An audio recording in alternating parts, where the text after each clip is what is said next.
하나님 말씀은 히브리서 11장 39절부터 40절 그리고 바로 이어서 12장 1절부터 3절까지 보겠습니다. 말씀이 이어져 있어요. 히브리서 11장 39절부터 12장 3절까지 한 절씩 교독하겠습니다. 이 사람들은 다 믿음으로 말미암아 증거를 받았으나 약속된 것을 받지 못하였으니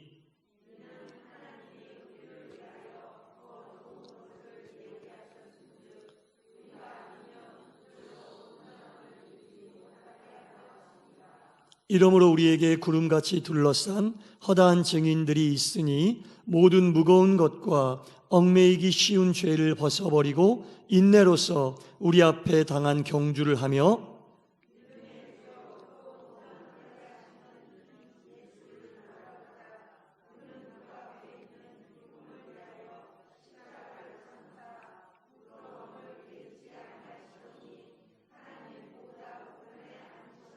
다 같이 너희가 피곤하여 낙심하지 않기 위하여 죄인들이 이같이 자기에게 거역한 일을 참으신 일을 생각하라. 아멘. 할렐루야. 아멘. 이 밤 수요예배에 참여한 여러분 모두를 주님의 이름으로 하나님의 귀한 말씀으로 성령의 역사하심으로 축복합니다. 저도 여러분 축복하는데 여러분도 저 축복하시죠? 믿습니다. 네, 믿습니다. 이제 히브리서 11장을 우리가 계속 봐왔는데 이제 오늘로 히브리서 11장 말씀은 끝이 났어요. 그래서 12장 1절, 2절, 3절은 우리가 믿음장을 보고 나서 어떠한 마음으로 이제 믿음의 길을 걸어가야 할까를 이제 알려주고 있는 내용이고요. 이 히브리서 12장 1, 2, 3절을 오늘 끝낼지 다음 시간 갈지는 이제 하는 거 봐야 되겠지만 이걸로 히브리서 11장에 대한 말씀은 마치고요. 요 다음은 이제 야고보서를 하려고 준비하고 있습니다. 그래서 여러분들 야고보서는 믿음이 있는 사람들이 실천할 수 있는 실행이잖아요. 그래서 야고보서 말씀도 여러분 많이 참여하셔서 믿음 생활하고 있는 우리들에게 말씀과 실천의 관계에 대해서 말씀과 실천에 대해서 우리가 같이 은혜를 나눌 텐데 저 기도로 준비하고 있으니까 여러분도 같이 기도로 준비해 주시기를 부탁드립니다. 네, 야고보서가 마음에 안 드는 건 아니죠? 쏙 들 줄 믿습니다. 39절 보니까요, 이 사람들이 누구냐? 믿음으로써 모든 것을 극복하고 견디고 버텼던 그 사람들은 다 믿음으로 말미암아 증거를 받았으나 다 증거를 받았어요. 아브라함도 증거를 받고 에녹도 증거를 받고 아벨도 증거를 받고 다 증거를 받았으나 약속된 것을 받지 못하였으니 증거는 받았는데 약속된 것을 자기가 살아있는 동안에 못 받은 것도 있다는 말이에요. 하나님께 우리가 믿음으로 하나님을 믿고 의지하며 나아가는 모든 것에 대한 증거를 받고 응답도 받았는데 모든 것이 다 내 삶 속에서 이루어지진 않았다라는 겁니다. 그 다음 절 보니까 이는 하나님이 우리를 위하여 더 좋은 것을 예비하셨은즉 우리가 기대하고 있는 것이 우리의 삶 속에 온전히 이루어지지 않는다고 해서 하나님이 안 주시는 것이 아니라 더 좋은 것으로 나에게는 이 땅에서 안 주셨으면 하늘나라에 올라가서 더 좋은 것으로 이 땅에서는 우리의 자녀들에게 더 좋은 것으로 채워주신다 그런 말씀이에요. 꼭 내 때에 모든 것이 다 이루어질까라는 생각은 아닙니다. 우리는 그냥 증거를 받았으니 우리는 하나님이 이렇게 해주시겠다는 증거를 받았으니 증거를 믿고 나에게까지 허락하신 그 분량대로만 허락하시면 그것으로 감사하고 다 이루어지지 않았다 하더라도 그것이 우리의 자손의 때에 또 이루어질 것을 믿고 끝까지 믿음의 길을 가면 하나님께서 나에게도 우리의 후손들에게도 더 좋은 것으로 예비하고 계신다는 겁니다. 더 좋은 것으로 예비하셨은즉 우리가 아니면 그들로 온전함을 이루지 못하게 하려 하십니다. 이게 히브리서의 말씀, 히브리 11장 말씀을 이제 마무리하는 그런 내용이거든요. 이렇게 우리가 11장을 마무리하는데 이 말씀을 듣고 11장 믿음장을 듣고 은혜 받고 어떻게 해야 될 것을 다짐하고 결단한 우리들은 이제 이 말씀을 토대로 실제로 이제 믿음의 길을 걸어가야 되는데 어떠한 자세로 믿음의 길을 걸어가야 하는가? 12장 1절부터 3절까지 그 내용이 나온다는 거죠. 12장 1절을 좀 읽어보니까 이러므로 우리에게 구름같이 허다한 증인들이 있으니, 구름같이 허다한 증인들은요, 우리보다 먼저 하늘나라에 올라간 사람들, 믿음의 증거를 받고 하나님께서 증거를 보여주시고 믿음의 증거를 보여주셨던 사람들이 다 하늘나라에 올라가 있어요. 모세도 있고 베드로도 있고 아브라함도 있고 다 거기 있어요. 이 모든 믿음의 사람들이 구름같이 허다하게 둘러싸여서 우리를 응원하고 있다는 얘기입니다. 우리보다 먼저 그 길을 간 사람들이 다 우리를 위해서 지켜보면서 우리를 응원하고 있어요. 그러면서 우리에게 권면하는 말이 무엇인가? 무거운 것과 얽매이기 쉬운 죄를 벗어버리고 인내로서 우리 앞에 당한 경주를 하여라. 자기들이 삶을 통해서 했던 것들을 토대로 우리에게 권면하는 거예요. 이들은 다 이 길을 갔던 사람들이잖아요. 히브리서 11장에 구약에서 믿음의 길을 걸어가면서 믿음의 경주를 했던 사람들이 지금은 다 하늘에 올라가 구름같이 허다한 증인이 되어 그들의 후손으로서, 그들의 믿음의 후진으로서 똑같은 믿음의 길을 가고 있는 우리들을 보면서 당신들이 겪었던 내용들을, 우리가 믿음의 길을 걸어갈 때 무거운 것과 얽매이기 쉬운 것이 많았는데, 우리를 올가매기 쉬운 죄들이 많았는데 그것을 다 벗어버리고 우리가 인내로서 이 믿음의 길을 경주하였더니 하나님이 이런 은혜를 주셨어, 너희들도 이렇게 하면 돼 라고 허다한 증인들이 우리에게 이야기하고 있는 거예요. 자, 오늘은 보세요. 무거운 것과 얽매이기 쉬운 죄를 벗어버려라. 이게 첫 번째 우리에게 요청하고 있는 내용입니다.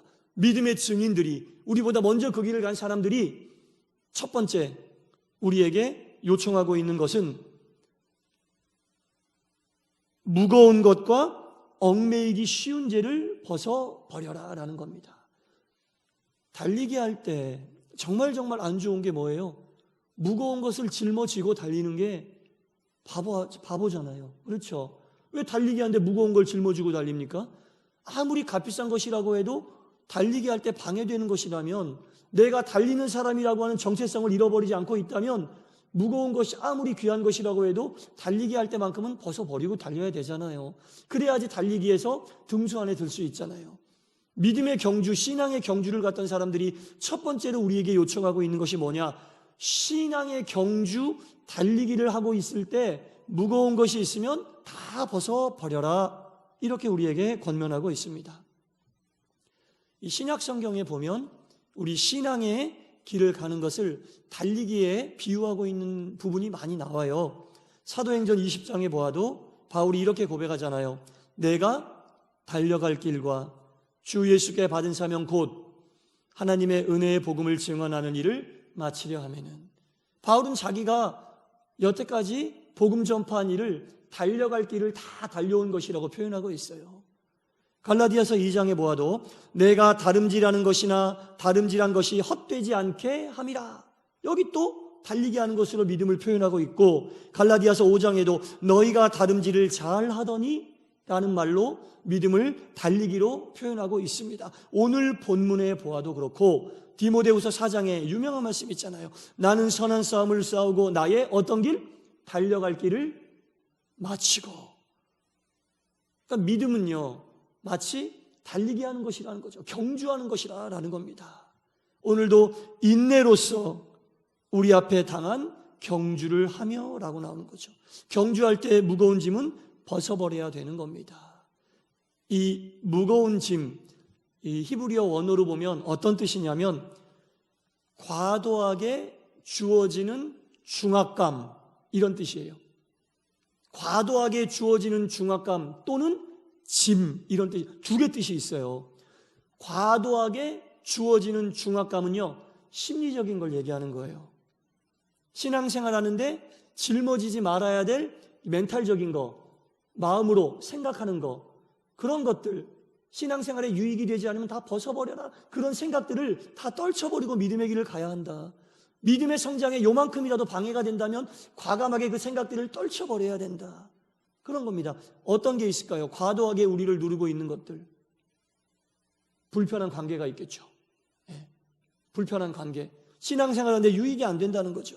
우리의 믿음의 성장을 방해하고 우리의 신앙을 위한 노력을 헐뜯는 그런 불편한 관계들이 있다는 겁니다. 우리의 신앙을 늘 질책하는 믿지 않는 가족들의, 믿지 않는 부모님, 믿지 않는 배우자, 믿지 않는 자녀, 믿지 않는 우리의 친척들, 이 사람들이 신앙을 계속해서 냉소적으로 보고 믿음의 길을 가는 우리를 비판하는 이런 관계도 불편한 관계가 될 수 있지 않겠습니까? 또한 우리와 가까운 동료와 친구들 중에서도 믿음이 없고 우리의 신앙을 이해하지 못하는 사람들이 기독교를 비판하면서 우리의 신앙을 우습게 보는 이런 관계들도 있다는 겁니다. 신앙생활하는 데 불편함이 있는 관계는 제가 말씀드린 관계 말고도 또 많이 있을 텐데, 이런 관계가 지속적으로 유지될 때 결코 우리의 신앙에 유익이 안 된다는 거죠. 이런 것들을 그냥 내두면 안 된다는 겁니다, 여러분. 그냥 내버려 둘 수는 없는 노릇이라는 거죠. 끊어낼 수 없는 사람이 이런 관계에 있다면 여러분, 간절히 하나님께 기도하면서 그들과 진솔하고 진중한 대화가 오고 갈 수 있어야 됩니다, 여러분. 절대로 그냥 놔두면 안 돼요. 불편하다고, 어렵다고 이런 것들을 그냥 내비두면 우리의 신앙에 절대로 유익이 안 됩니다.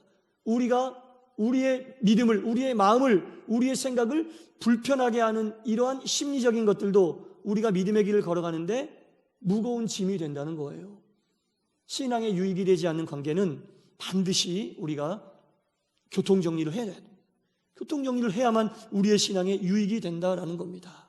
반드시 해도 되고 안 되는 것이 아니라 해야 되는 거죠. 끊어낼 사람이 아니고 지속적으로 만날 사람이 이런 거라면 더더욱이나 우리가 교통정리를 해야 된다는 겁니다. 또 우리를 신앙의 길에서 어렵고 힘들게 하는 그런 내적인 불편함이 뭐가 있겠습니까? 우리가 가지고 있는 야망, 인간적인 야망이라는 거죠. 그래서 우리가 속해 있는 곳에서 높은 자리에 올라가고 싶고 많이 가지고 싶고 세상에서 성공하고 싶은 그 야망이 믿음과 부딪히는 부분이 생기게 될 거예요. 믿음과 반드시 부딪히는 부분이 생기게 될 거예요. 하나님께 예배하는 것들을 방해하는 일들이 생길 거고, 하나님께 기도하는 것들을 방해하는 일들이 생길 거고, 동시다발적으로 2가지 일 또는 3가지 일이 우리 앞에 펼쳐질 수 있는 그런 시간들이 오게 될 거랍니다. 그때 우리가 어떻게 해야 되겠습니까? 세상의 성공을 위하여 주님의 것을 내려놓아야 될 것인가? 아니면 세상의 것을 내려놓고 주님을 따라가야 할 것인가? 심히 마음에 갈등이 오는 때가 많이 있을 거예요. 우리가 반드시 한 가지만 기억하면 됩니다. 세상이 주는 아무리 좋은 것도 하나님의 도우심이 없이 그것을 받게 되면 끝은 아름답지 않다라는 거죠. 아무리 많은 물질도 하나님이 주시는 합당하고 정당한 물질이 될 때, 아무리 높은 권력도 하나님이 인도하시는 대로 정정당당하고 합당하고 은혜로운 방법을 통해 우리에게 오는 것이 아니면 결코 우리에게 유익이 되지 않는다는 겁니다. 그래서 우리의 야망도 하나님이 주시는, 하나님께서 허락하시는 한도 내에서 그것을 우리가 받아낼 수 있는, 이것이 바로 믿음이라는 겁니다. 그래서 우리가 그것만 기억하게 되면 신앙과 부딪히게 되는 경우가 있을 때 우리가 쉽게 판단하지는 못할 겁니다. 또 그 다음으로 우리의 신앙생활을 할 때 마음으로 우리를 힘들게 하는 게 뭐가 있냐면 죄로 인한 죄책감이라는 거죠. 죄로 인한 죄책감이 우리의 신앙의 자신감을 떨어뜨리고 영적인 에너지를 손상을 시켜버린다는 겁니다. 물론 죄를 지었으면 마땅하게 벌을 받는 게 하나님의 법칙이에요. 하나님이 용서해 주실 때에도 지은 죄에 대한 합당한 벌이 임합니다. 우리의 지은 죄 때문에 하나님이 정말 마음을 쓸어내릴 정도로 우리 대신 합당하게 받으신 그 죄에 대한 합당한 벌이 뭐였어요? 당신의 아들을 십자가에 매다는 거였잖아요.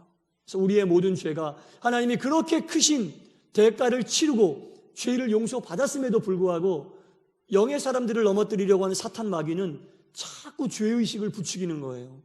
자꾸 죄의식을 부추겨서 우리로 하여금 영적인 에너지를 소멸시키고 우리로 하여금 하나님을 바라보지 못하게 하는, 그리스도를 통해 우리가 누려야 될 아름다운 삶을, 예수님의 보혈의 피의 능력을 자꾸 아무것도 아닌 것처럼 만드는 거예요.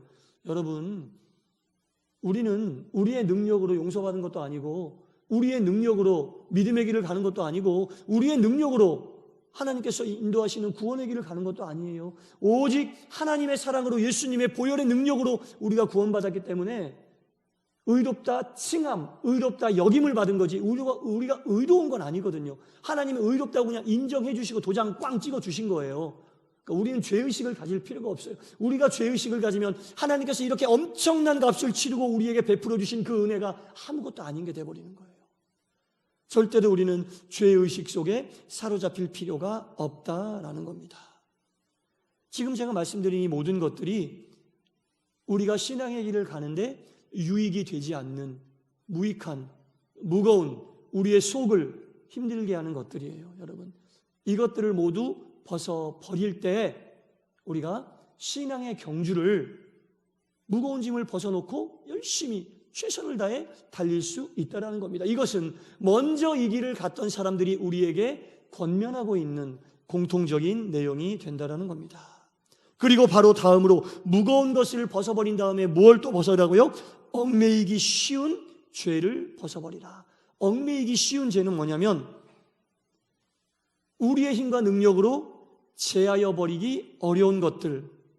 여러분, 죄는 어떤 속성이 있냐면 우리를 꽉 움켜쥐려고 하는 속성이 있어요. 이걸 좀 우리가 이해하기 쉬운 말로 표현하면 중독이라는 말로 표현할 수 있을 거예요. 우리를 꽉 움켜쥐고 마치 어떤 것에 중독되어 있는 사람처럼 죄를 지으면 어떤 것에 중독되어 있는 사람 것 같은 그런 생각이 든다는 겁니다. 근데 우리가 죄에 대해서 생각할 때 이런 생각을 해야 돼요, 여러분. 이 죄가 하나님과 우리의 관계에 미치는 영향이 무엇인가에 대해서 생각해 봐야 돼요. 죄라는 것은 하나님과 우리의 관계 속에서 어떤 악 영향을 미치는가? 이 죄가 도대체 어떤 악 영향을 미치는 것인가? 죄의 속성은 제가 지금 말씀드렸죠. 꽉 움켜진다고 말씀드렸죠. 마치 힘센 구렁이가 사람의 몸을 둘둘둘둘 말고 꽉 움킬 때처럼 어떤 뱀이 동물이나 어떤 것들을 꽉 움켜서 꼼짝도 못하게 하는데 우리가 그 뱀을 물리칠 때 살살살살 간지럼이나 피어가지고 뱀이 물러가겠어요? 절대로 그렇지 않습니다. 우리도 그 뱀이 우리를 꽉 움켜쥐는 것처럼 강력한 방법으로 그 뱀에 대항을 해야 되는 거예요. 죄의 속성은 우리를 꽉 움켜쥐기 때문에 어지간해서는 그걸 풀지 않아요. 그 또아리를 풀지 않아요. 어설프게 죄에 대해서 우리가 생각하면 안 된다는 거죠. 하나님과 우리 사이를 정말 말할 수 없는 나쁜 영향을 주어 하나님과 우리 사이를 갈라놓으려고 하는 이 죄는 그렇게 만만하지 않아요. 뱀이 그 생명체의 생명을 끊어놓기 위하여 꽉 움켜쥐듯이 우리의 영의 생명줄을 움켜쥐고 있는데 그 뱀을 살살살 간지럼이나 피우는 정도로 그 뱀이 그 또아리를 풀겠어요? 아닙니다, 여러분. 아주 강력한 방법으로, 급진적인 방법으로라도 그 뱀을 대응을 하고 대처를 해야 된다는 겁니다. 그러지 않고서는 그 죄로부터 우리가 온전히 자유로워질 수 없다는 겁니다. 죄에 대해서 여러분 우리가 정말 신중하고 진중하게 생각을 해야 돼요. 가만히 놔두면 자꾸 우리의 영을 움켜맨다니까요. 움켜쥔다니까요. 절대로 우습게 생각하면 안 됩니다. 이게 죄라는 겁니다. 죄의 속성이 바로 이거라는 겁니다. 이 모든 것들로부터 벗어버리라 라고 말씀하고 있어요. 벗어버리라, 내어버리라, 탈출해라, 해방해라, 그렇게 이야기하고 있는 겁니다. 이 죄의 중독이 돼서 사는 삶은 마치 깜깜한 지하 감방에, 아주 지저분한 지하 감방에서 살고 있는 삶과 똑같은 거예요. 그 속에서 다른 죄수들과 막 어울려 살 때는 그것이 얼마나 더러운지, 그것이 얼마나 지저분하고 안 좋은지를 몰라요. 그러나 한 번이라도 밖에 나가 본다면 내가 살고 있던 곳이 얼마나 지저분했다는 것을 깨닫게 된다니까요. 죄 속에 빠지면 자기의 영이 처해져 있는 상태가 깜깜하고 지저분한 지하 감방에 살면서도 그것이 뭔지는 몰라요. 그렇다고 그것이 지저분하지 않은 곳입니까? 내가 느끼지 못할 뿐이지 지저분하지 않은 곳은 아니잖아요. 지저분하지 않은 곳은 아니라는 겁니다.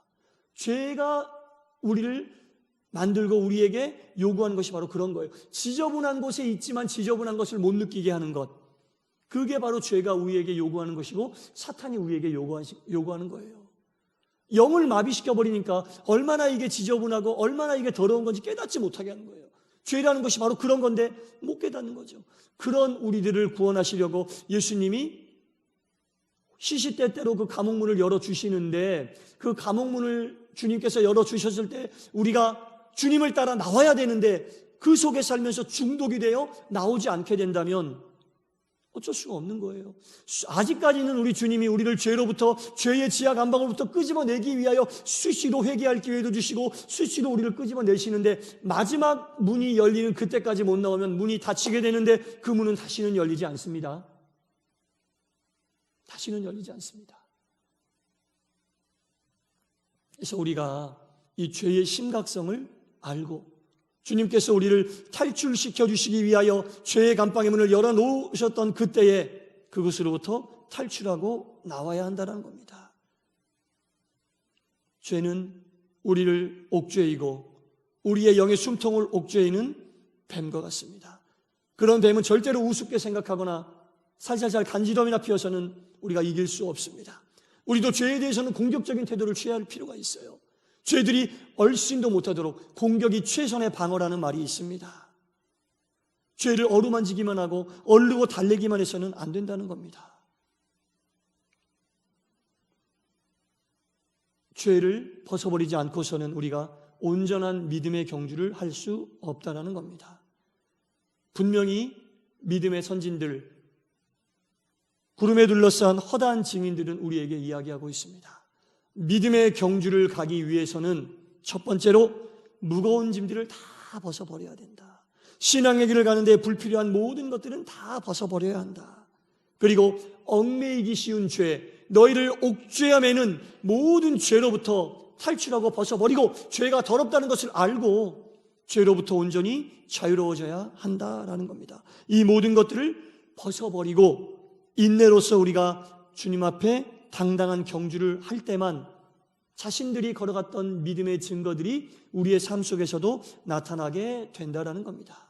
사랑하는 성도 여러분, 우리는 믿음의 경주를 달려야 하는 신앙의 경주자들입니다. 절대로 무거운 짐을 띠고서는 이길 수가 없습니다. 이것도 아깝고 짊어지고 저것도 아깝고 짊어지고 중독되어 뭐가 뭔지도 모르고 그런 상태로 믿음의 경주를 해서는 절대로 승리할 수가 없습니다. 바라기는 믿음의 선진들이 우리를 권면하고 있는 무거운 것들을 모두 우리를 얽매이기 쉬운 모든 죄들을 벗어버리고 인내하면서 끝까지 최선을 다하여 경주하는 귀한 믿음의 경주자들 되시기를 주 예수의 이름으로 간절히 축원합니다. 기도하겠습니다. 하나님, 히브리서 11장에 나오는 구약의 믿음의 선진들은 믿음의 경주를 달려 하나님께 꼬린 지점까지 은혜 가운데 도착한 사람들입니다. 이제 그들이 믿음의 후진인 우리들에게 권면합니다. 믿음의 경주를 할 때에는 첫째, 무거운 것을 모두 벗어버려야 한다고 권면하고 있습니다. 또한 얽매이기 쉬운 죄로부터 자유로워져야 한다고 권면하고 있습니다. 이 모든 것들을 벗어버리고 인내하면서 우리 앞에 놓인 경주를 끝까지 가라고 권면하고 있습니다. 오늘 주신 이 귀한 말씀이 믿음의 경주를 하는 우리에게 힘이 되고 도움이 되고 유익이 되는 귀한 말씀 되게 하여 주시옵소서. 예수님 이름으로 기도드리옵나이다. 아멘.